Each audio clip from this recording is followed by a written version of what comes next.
Yeah, so as Padmasagara said, there's what's called Parinirvana Day tomorrow, which is always a kind of poignant festival. You know, sometimes, you're invited to bring photographs of people that have died recently, maybe loved ones, and put them on the shrine. It's a kind of way of honoring not only the Buddha's passing, but also maybe people in your own life. Yeah, so it can be quite a poignant festival day. So that's one reason I thought I would say something about what's called the cremation grounds today. The other reason I thought I'd say something about it is because I've been asked to give a talk about it in the UK, and I thought I would experiment on you and see if it flops, then I know what to change. And so we'll see. So I'm not actually going to say much about the Buddha's parinirvana. It's a bit strange. The Buddha's own death for him was not really a big deal. Yeah, it was kind of I wouldn't say a non-event, but it wasn't a particularly big deal for the Buddha, because in a certain sense, his enlightenment, something had happened where actually maybe I don't even want to get technical, because then you start getting into the whole area of non-self, and he lost his self, and therefore there's no self to die, and it all sounds very technical. Let's just say another word for enlightenment is the deathless, which always kind of always has an evocative feeling for me when I hear the word deathless, the deathless. And I would say for any practicing Buddhist, although you can't really say much about it, it is really important. Yeah, there's something about this business of the deathless. The Buddha's body may have disintegrated, but something else happened at that point. Yeah, and there's something about that which I think is important as a Buddhist that draws you along. Yeah, when the Buddha passed, his enlightened disciples didn't cry. Yeah, so make of that what you will. To them, the Buddha's body was gone, but they didn't cry because the Buddha's not really dead in the way we think of death. All the Buddha's unenlightened disciples, they did cry, yeah? So that would be us. We'd all be weeping because the Buddha's gone, and that's a big thing, yeah, big blow.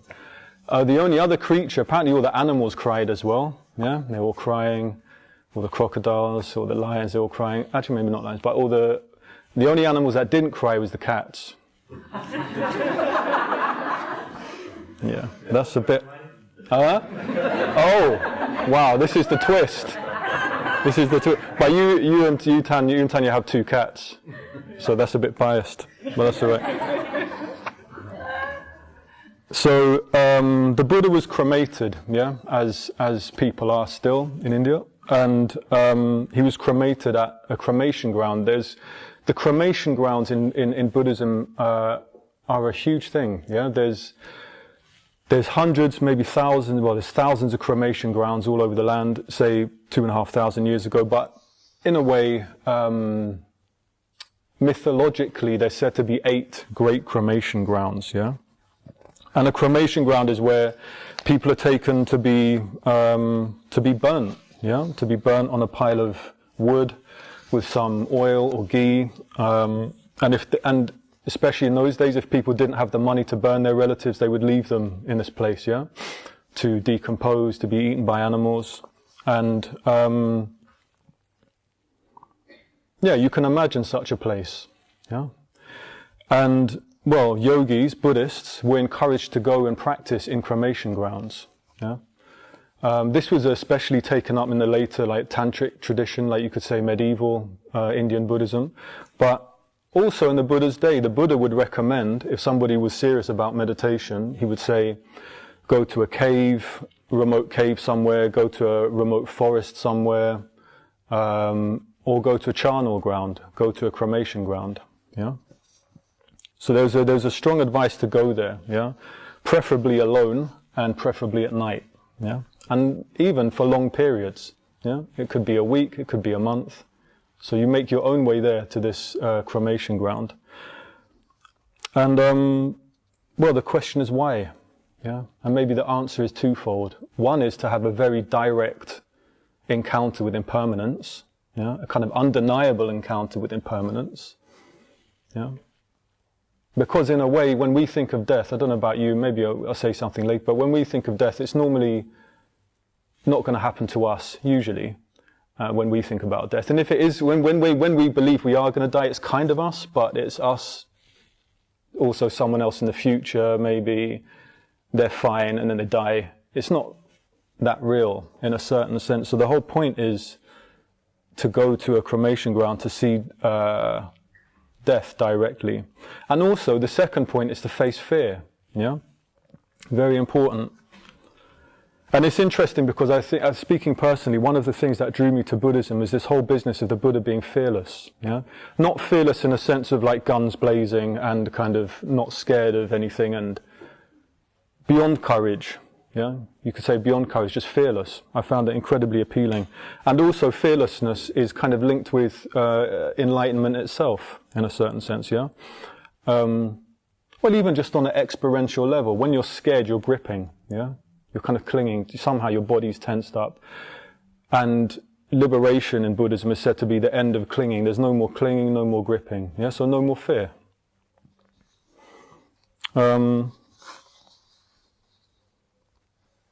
Yeah, so like I say, I think I came to Buddhism wanting some fearlessness. And it's strange, isn't it, how sometimes things happen in dreams. I had one dream, I won't go into the dream, well, maybe a little bit, but I was really scared in this dream, and this giant horse galloped past, and then another horse, and all these horses, yeah, so these huge white horses, and I woke up feeling, and in my dream I was completely fearless, again, and I woke up feeling fearless. And it lasted for about 2 hours. And I've never had it since, I never had it before. It was like no hint of fear. And I thought to myself, well, if it's possible to experience this once, it must be possible to move into that somehow, yeah? And it's interesting that they were horses, because horses are also to do with energy, yeah? And in Buddhism, there's representations of fearlessness that are basically linked with energy as well, which is quite interesting. Yeah, a movement and energy. Yeah, and there's actually there's a fearlessness mudra, like a hand gesture, which is basically a stop sign. Yeah, I don't know what it's saying stop to. Maybe it's stop to your own mind going around out of control. Just stop. Don't be scared. Yeah. But back to the cremation ground. Back to fear. So it's good to, well, maybe it's like why people watch horror movies, but I quite enjoy imagining the cremation ground. And there must have been, well, incredible places. Everyone was scared to go there, yeah? Nobody would voluntarily want to go to the cremation ground, especially not at night, yeah? And what you would find is just bodies. There'd be all kind of bodies. There'd be bones, maybe there'd be smouldering ashes. There'd be babies' bodies, there'd be old people's bodies, there'd be people that looked incredibly healthy, their bodies, there'd be legs everywhere, there'd be bodies half-eaten, decomposed, yeah? And you're faced with that, yeah? And also maybe the ancestors, maybe there's also other things that, all the things that we like to tell ourselves are merely figments of the imagination. Maybe there's something else going on there which we can't quite put our finger on, but there's something else in that space, yeah? And as a side note, I think partially, and other people have said as much, I think partially the reason most of modern people are so terrified of death is because, well, we're nihilists, a lot of us, and materialists, so death to us really does seem like the end. So we just put everything behind these nice white walls and kind of keep it as far away from us as possible, yeah, which in and of itself I think makes death even more scary, yeah. And I was reflecting on my father. I think he was trying to protect me when I was young from death and from unpleasant experiences. A very good thing to do. You want to protect your children. But I remember when my grandmother died, I didn't go to the funeral. I stayed at my friend's house. And he was obviously very distressed, and it made it worse. I was really like, what's happened? I had no idea, had no sense of what was happening. So pushing these things away, in a way, make them more difficult. So in a way, there's not really many cremation grounds we can go to. Well, there's none in Berlin, are there? I mean, there's a friend of ours, Mokshirati, he works in a hospital as a nurse and sees dead bodies, so yeah, that's something. You could go to the cemetery, that's quite interesting, especially old-fashioned cemeteries. You have gravestones of people, you have a lot of children, a lot of people died a lot younger. There's all sorts of, but it's a bit different, yeah. So, as always with Buddhism, the question is, how is this business of a cremation ground relevant to you, or relevant to us? And in a way, that's the same question that would be asked even of the people that were in cremation grounds. It's not just an external thing. It's almost a symbol. The cremation ground in Buddhism is also a symbol for this world. Yeah. So you could ask yourself, what is the cremation ground for you? Yeah. And the cremation ground, at least in terms of a practice in Buddhism, yes, it's fear, and we can look at some of those things, but it's a fear that you deliberately seek out yourself. Yeah. So you see what scares you and you go towards it and you deliberately seek this out yourself. That's the difference. Yeah. It's anything that we want to turn away from. Yeah. Anything we're not comfortable with. Maybe right now in this moment, there's something in your experience that is uncomfortable. Yeah. Padmasari, we were talking the other day, and he described it as your uncomfortable edge. Yeah. So an edge of your experience you're not enjoying or you don't want. Yeah. And well, his question to me was, how do you move towards that? Yeah, how can you move? It sounds counterintuitive, but how can you move towards the piece of you right now that is uncomfortable? Yeah, is not happy. So I thought I'd just go through these. They're in no particular order, but things that might scare us. Yeah. As a side note, as a side note, I used to go to this restaurant in West London where I was living above this Buddhist center. It was a Korean restaurant. Yeah, I don't know if there's anyone from Korea here, but there was this poem, this Korean poem that was all over the wall. Yeah, so you have your chili noodles, you have whatever you're having in this restaurant, and there's this whole load of things, and it was afraid of mother, afraid of death, afraid of the future, afraid of happiness. It was like all over the wall. The restaurant lasted for years. It lasted for a long time, but I thought it was kind of a strange thing to be having your noodles and like watching all the things you're afraid of. Yeah, it was really weird. It was very good food though. Yeah. So things we may be scared of or afraid of, regardless if we go towards them directly or not. And these are in no order. You will have your own list, but just to maybe spark things off. For me, one is violence, yeah? Maybe war is the ultimate kind of expression of that, but violence. I think I was quite a sensitive child and ended up with, at a certain point of my childhood, with some extremely violent people, gangsters, actually, like, you know those, we were saying on retreat, the Guy Ritchie, you know Guy Ritchie and his Cockney gangster movies? Yeah, them, like literally them though, yeah? So, they scared me a lot, and I was scared of violence, and I think I saw quite a lot of extreme violence, and I felt completely incompetent. Yeah, I felt like I just could not deal with that world at all. So in terms of moving towards it, I think I just ended up finding people that were more violent than these people. So I ended up with probably the most dangerous people I could find as a form of protection. And in a way, it helped me. Yeah, it did help me. I felt a bit more secure. But then also witnessing violence, I found that incredibly sad. Yeah, I'd feel like crying. You know, you watching someone being kind of badly hurt, basically. And I actually felt like crying. But because I was a young boy, then you shut all that down. And then after also, I think being on the receiving end of violence myself, and being unable to defend myself, I think a switch got flipped where I could find that darkness in myself and that violence, and I was very happy about that. I could kind of, it's good to know it was there, yeah. And then I was kind of all right, but I wasn't all right because I was numb. And if I look at my friends, I think they weren't free of fear. I thought they were fearless the way they were behaving in terms of just running into danger, but they weren't free of fear. They were just numb. And unfortunately, a lot of them were just fairly stupid as well. Yeah, that's the truth.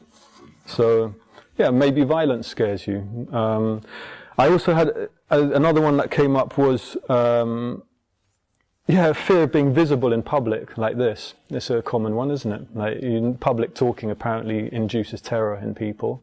And to be honest, before I began today, I had a strong wave of that. I thought, oh God, I don't like being here. But it's okay, yeah. I had another fear of being grey, like a grey man. Yeah, I had this dream, a lucid dream. And this figure walked into a room who was completely grey. He had grey skin, grey hair, grey clothes. And I jumped when I looked at him. And then the next day I thought, oh, I'm actually scared of being grey. I'm scared of being kind of invisible and grey and boring and a bit lifeless. And that actually scares me, yeah. Partially why I got into Buddhism, because I met a lot of people that were old, but full of energy and very not grey. Another one might be poverty. I've definitely had that and still have that sometimes, fear of being poor and broke and destitute and all of this. So it could be poverty. Also maybe a fear of letting people into my heart. I think a fear of letting people know me, yeah. Again, probably not for being interesting enough or wild enough or exciting enough, yeah. Fear of not belonging, that's another one, yeah. Never really feeling like you belong to a specific people or a place. Fear of low status, being unattractive. Also interesting, I thought, oh yeah, fear of not being capable to follow what I believe to be true, yeah. In my case, the Dharma, like there was more of a fear of not being able to practice the Dharma. Also fear of negative emotions, yeah. Jealousy, all the ugly emotions, that don't like to admit to people, your petty emotions like resentment or jealousy, these kind of things, yeah. I had a fear of them as well, I still do sometimes. It's like, I just don't want to be like that. Fear of madness, yeah. Fear of falling. I'm not saying this as a solution. In fact, I'm definitely not saying this in case anybody sues me afterwards and I get in trouble. But I had a very bad period a few years ago, and I felt so low. And I remember I was having a walk with Padmasambhava, and I was just like, I said, I feel so low, I'm just like falling. And he said, oh, maybe there's lower to go. And I was like, wow, and it really helped. So this is not advice. I'm not saying therapist, whatever, I'm not saying don't follow this advice, but I'm just saying for me, I was scared of falling basically and descending, and there was a descent that had to happen. And I was super grateful, because then every time I'd get a wave of anxiety or a wave of fear or feeling really low, I'd be like, oh, let's get into this. Let's just breathe it in, get into it. Yeah. Fear of hurting people through my own selfishness, which I have done, and turning towards that. That's been very transformative. A fear of time slipping away. That's a big one, especially in this day and age, I feel, when I'm just fiddling around on this stupid phone, yeah? And time's ticking, and I say, well, what am I doing? And then I get scared, and then I start scrolling more, because I'm more anxious. I think, oh God, I hate this. So fear of time slipping away. Maybe related, I think a very big one for me at least, is and was fear of living a trivial, superficial life, while knowing there is so much more to life. Yeah, I think that has been a big fear, especially. I think that's the main thing that I would say forced me into Buddhism much more. Yeah, I was like, I just don't want to. Those ones when you get a door that opens up in you, where you're just like, okay, there's a lot more going on. And then you just the lights dim down again, and you're doing your usual stuff with your usual nonsense, yeah. So that was a fear. And then maybe, a big one, was fear of death, yeah. I was thinking, oh, when is it going to happen, yeah. Because as the Buddha's always telling us, and Buddhism's always telling us, it can happen at any time, huh? It can happen when you're a child, it can happen at any time, yeah. And that's what the cremation grounds are a bit about in some respects, because, like I was saying earlier, we do usually think of death happening to someone else. Usually. Not always. Sometimes you get some clarity, sometimes for prolonged periods, don't you? But usually we're busy. We're too busy for death. It's like, oh yeah, whatever, And I always used to think of it, and it was me, and I was old and serene, and there was like a nice scene, and I was just like, so I was like, yeah, it's fine. You're over there, you're dying, it's fine. And somehow it's not me. Yeah, I'm not going to die. So a quick quote from Sangharakshita, who's the founder of this tradition. He says, the cremation ground represents a crucial situation, a situation of crisis into which one deliberately plunges oneself, a situation in which one must either develop or die. The cremation ground, therefore, is a symbol of transformation, from lower to higher, symbol of transformation of one's whole being. So it's strong stuff, isn't it? And in a way points to the intensity of what the Buddha's talking about. Buddhism isn't just supposed to be a little plaster over one's life. You know, you have a generally meaningless kind of life, and then you sort of just plaster a bit of feel-good Buddhism onto it. This really not talking about that. He's talking about turning towards something which, you develop or die. Yeah, and maybe you could say you die inside, or you literally die. I don't know. But yeah, deliberately seeking that out is quite something. It's funny, I think actually this whole, in a way that's what every Buddhist tradition is funneling you towards. If you decide to engage with any specific tradition with any level of commitment or intensity, it's basically funneling you into that, and that's what you asked for. Yeah. So if you've asked for ordination into a tradition, it could be this one, it could be another tradition. If you've asked for ordination, essentially you've asked for this. Yeah. You've asked for a situation where you have to develop, or your life is going to go really wrong. Yeah. And that's the thing. And I think I've experienced that so much being involved with so-called nice Buddhists. We are nice, but you're setting up a situation where you're going to end up in a pressure cooker, you know, at a certain point, yeah, in a certain way. And it's, in a way, it's the only way you turn towards what you don't want to turn towards. Not that there's no one there like groovy Zen people hitting you with sticks and like punishing you at 4 o'clock in the morning. It's more just like, you just basically encounter your regular mind and all the things all your reactivity, and you have friends, and you can't escape. And it's like, And actually, I don't know if Arya Bandhu's still here, but a couple of years ago, I was in one of those cremation grounds in this place, yeah.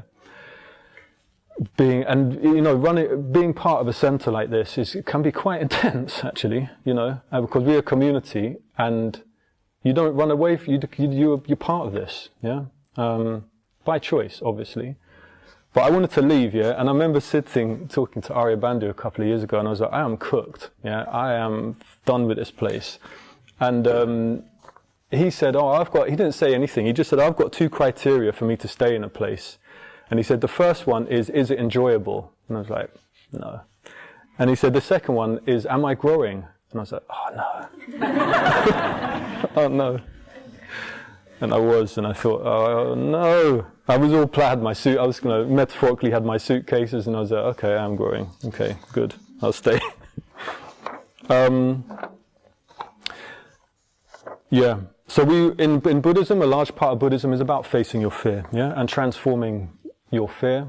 Because fear, in a sense, is one of the strongest expressions of the unenlightened mind, in a completely non-judgmental sense. Yeah, Buddhism's not pointing fingers, but fear is an expression essentially of ignorance, according to Buddhism. Yeah, we just don't know how things work, and we're scared. We're running around, all the shadows are there. We're like, oh my God, yikes, running. I don't know who says that anymore. Anyway, running this way, and then we go, oh no, and we're just scared because we're like haunted. Yeah, we don't really see what's going on. But the point is, in a way, we're not just there. We're not just turning towards fear because we're turning towards it for a reason. Yeah, because there is something afterwards. Yeah, but before that, I think it can be very helpful to in your own life to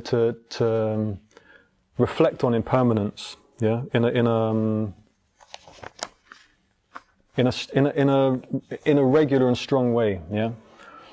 So I have a friend of mine who does this interesting reflection in meditation, which I've done a fair bit.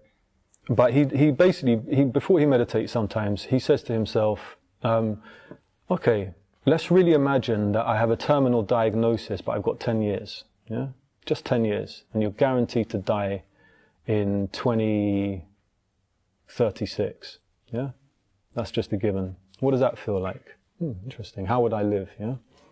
Then he reduces the time to 5 years. Okay, 2031.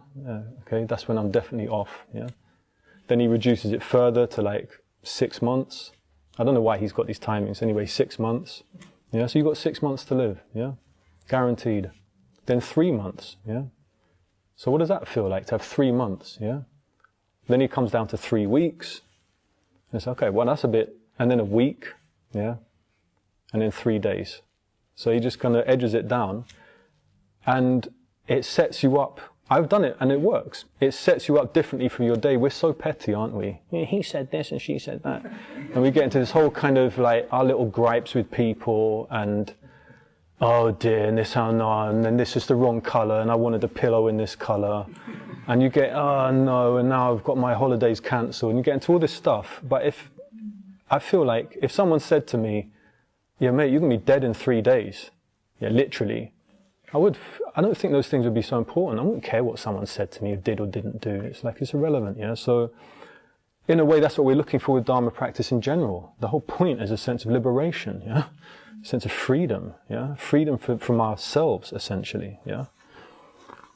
Another thing that I like to do, which I used to do a lot in my 20s and 30s, maybe I should start doing it again, but is I like to imagine, I used to like to imagine myself as being like in my late 90s or in my 90s, and basically being lying in my bed and not feeling great, basically exhausted, you know, probably with an incontinence nappy on, and just like, oh. And then just imagining if I could have one day, yeah, just one day, like a time machine, like a computer game, to go back to the year 2026 at the age of 48, for example, now. But you're only allowed one day. And how would that feel? And I'd be like, that would be amazing. Yeah, I still can move around a bit. I'm like, a lot. I can do things, you know. I've got some energy. And it's like a reverse of that kind of death reflection. So the point is to transcend fear, yeah? So we embrace, the whole point is you turn towards what scares you. It's the same in meditation, yeah? It's identical. They're all doing the same thing. When you meditate, you're essentially turning towards your experience, aren't you? Yeah? Whatever's going on. That's the starting point to every meditation. You turn towards what's actually happening, yeah? There's a great part of Dune. You know the movie Dune? There's this one bit, you know that quote, fear is the mind killer? It's so great. This guy, if he experiences any fear, then he's going to die. She's going to stick something, isn't it? Bit of a tangent. Anyway, it's so great. I don't know why I said that. Let's move on. So, yeah, antidotes.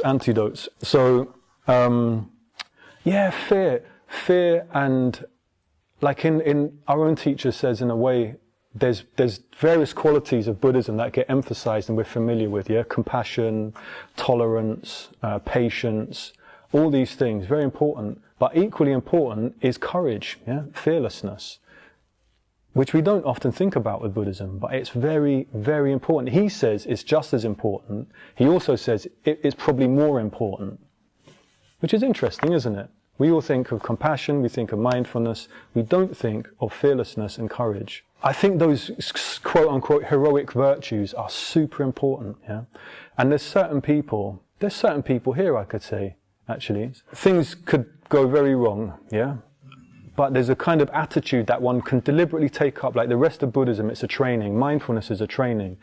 Compassion, becoming more aware and kind towards people is a training, yeah? You can train in it and you can change that way. But also courage and fearlessness, yeah? In the face of all the things, the mess that this world is, and always has been, frankly, Buddhism requires a certain attitude shift, yeah? Which is to do with courage.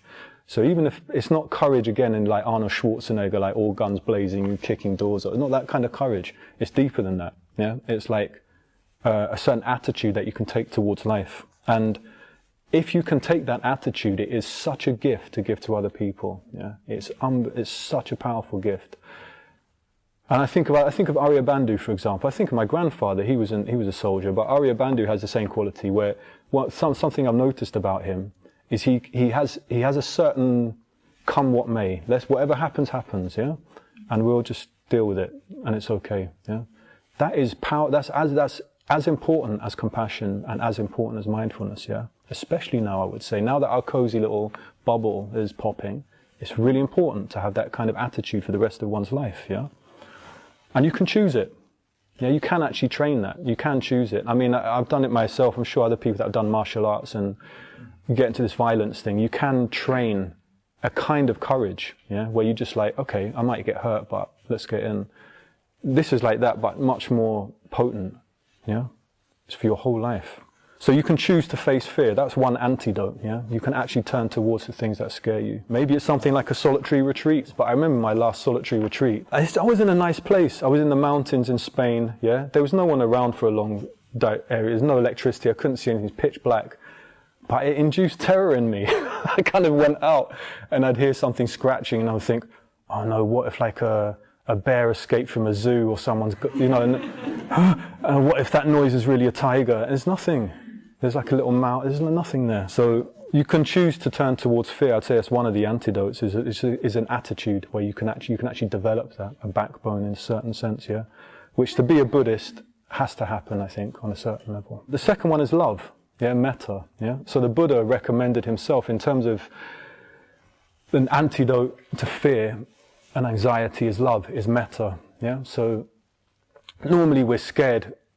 Physically we're retracted, we're like, what? Yeah.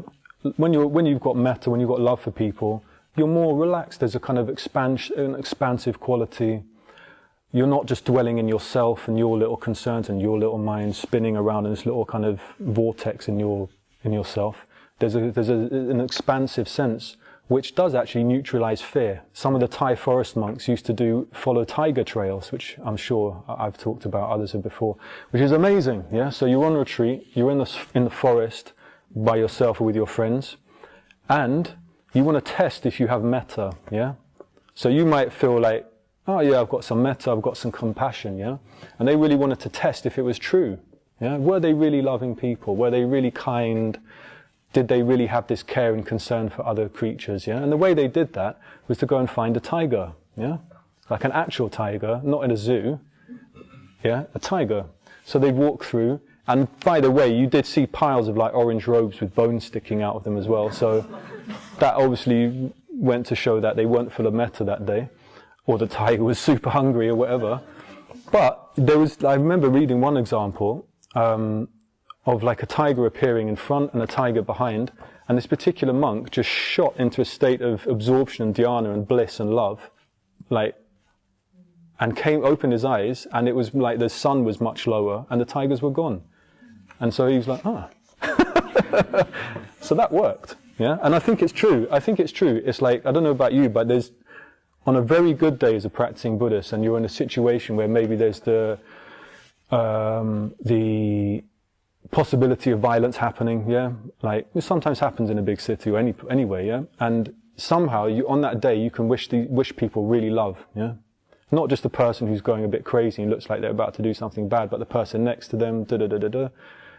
And it's not too much to say, oh, you're tripping on your own power, and like, oh, I'm so spiritual, sending out love. It's not like that. You know when it's happening, and it changes the atmosphere. And vice versa, you can be in a bad state and you can be with someone who's just really loving without making a show of it, and they're really there, and it can diffuse your hatred and your negativity. So metta is a good one for fear. Also another one, number 3, I would say, is presence, yeah? To actually inhabit yourself fully, because half the problem with fear is we just start popping off somewhere else, don't we? We get the fear and we're like retracted, yeah? We try and put up some wall, we distract ourselves, we don't want to know. And then you're really in trouble because you're kind of in this freeze mode, yeah? As a slight aside, I was staying in London over Christmas a couple of years ago. It's not quite the same thing, but just as an illustration, yeah? And I was staying in this flat, and it sounded like someone was kicking the front door off at 3 o'clock in the morning, yeah? like trying to break in. There was a secondary flat, yeah? So the door, it sounded like the door was going, then it sounded like there was feet going up and down the stairs. And it was really interesting. I jumped out of bed and I was just like, if I'm honest, I was terrified, yeah? And I was like, and then I started pretending it wasn't happening. I was like, no, this isn't happening. And I was like, no, this is happening, yeah? And then I just thought, what am I going to do? And then I picked up something a weapon, essentially, and I stood by the door, and I was in gear. All of a sudden, I was fully present in the experience. I was like, this is okay, let's do this. If I go, whatever, it's all right, but this is it. You know, when you get into that, and so I was fully present. Your senses are alert, your hearing, everything is like on go. It turned out to be the neighbor, like 3 o'clock in the morning, and my dad was like, I'm glad you didn't stab such and such. He's actually a really nice guy, you know, he's like laughing at me. Like I was by the door in complete like primitive, like, oh. And this poor guy, I got confused, so I looked out the window and he was actually taking like a pram to his kind of, his van. If you can make yourself present, then the fear's less, yeah? And maybe the ultimate antidote to fear is insight, you know, wisdom from a Buddhist perspective, yeah? So wisdom isn't some just nice add-on again to a life. The whole point of all of this is liberation. We want to be liberated as Buddhists, yeah? We want to be free from fear, yeah? Free from all of this, yeah? So you could say enlightenment is like a destroyer of fear, yeah? Even death, the deathless. So to finish with, what is the result of overcoming fear, yeah? We've talked about it a bit before. The result is a liberation, yeah? You could say liberation of energy. And there's a particular figure, which I'm not going to go into too much, but there's a figure associated, especially with the Tantra, with cremation grounds, which is called a Dakini, yeah? Which I was listening to a talk the other day by the founder of this tradition, Sangharakshita. It was really interesting. The Dakini is an astonishing figure, yeah? It's basically, the Dakini is what happens when you turn towards fear, and you could say it's a representation of the energy of enlightenment itself, yeah? And so Dakini is a female figure, completely red, naked, hair in a mess, flying everywhere, covered in skulls, fire, drinking blood, just a complete freedom of movement, yeah? And Dakini apparently comes from, it's to do with sky and space, yeah? So it's basically, this figure is moving through space and moving through the sky unfettered, yeah? Completely free. And, well, Bhante Sangharakshita says the sky in a way is the mind, yeah? And so you have complete freedom of energy and movement, complete freedom of mind, yeah? And it's energy, it's the energy of the mind itself. We often don't think about that, yeah? We have a certain way of looking at the mind, yeah? At least in a materialist sense, that we think of it as a brain, as a byproduct of physical matter. But consciousness is said to be a tremendous energy itself. So you have complete freedom of movement and energy. Yeah, he says there's 3 kinds of Dakini, which I'll say very quickly. The first kind of Dakini, is the Dakini, this figure, is a female Buddha form. And he says, why should the Buddha, I mean, historically the Buddha was male, but he says, why should the Buddha take a male form? It makes no sense, yeah, it makes, other than being historical. So it's a female Buddha form.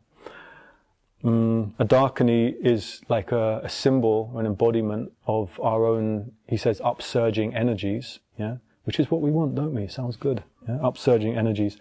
And it's also a representation, a symbol of spiritual, like, companionship, like friendship, yeah? This is what happens, yeah? When you turn towards fear, when you turn with this courage, maybe this love, when you develop insight or wisdom as a Buddhist, there is a result, a direct result, which is liberation, yeah? And sometimes liberation sounds a bit abstract, but if you think of this naked red woman covered in skulls and flames flying through space, it's pretty good. It's pretty good, isn't it? So yeah, so there's death, there's fear, there's a place, death and fear are places we are actively encouraged to go towards as Buddhists, yeah? Not turn away from them. We can do that by developing qualities like courage, metta, love, wisdom, actually. Yeah, we can work with fear and transform it. We can be present. And in a way, if you do that, it will lead you to the heart of the Dharma. And the heart of the Dharma well, today could be symbolized by this figure, yeah, this liberated figure flying through space, complete freedom of movement. And I will leave it there.